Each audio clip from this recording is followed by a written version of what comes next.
Assalomu alaykum aziz do'stlar, xayrli kech. Mana bugun yana o'sha ustozlar, aka-ukalar, mana Ayub akam, ustoz o'tiribmiz. Akamni tug'ilgan kuni tabriklaymiz. Islomjon. Rahmat. Mana Uzoq umr tilaymiz. do'stlar bilan o'tiribmiz.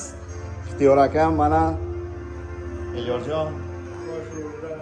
Ana. O'tgan safar bu klavish edi, buni tushunganlar tushunadi. San'atkorlarga tegishli, Tellab choladi. O'tgan safar sal nima edi, eskiroq edi, o'zimnikini yangini olib keldim. O'tgan safar mana Farq qilyapti. soldan avtobus ketuvdi, liyadan choluvdik. Hozir endi Professional kerak. akamga umuman respekt. Akam choluvdi, soldan avtobus, liyadan so'la ketuvdi. Hozir mana endi liyadan cholaverasiz aka, bemalol. Yangi. To'g'risini cholib qo'li kelmayapti. Klavish.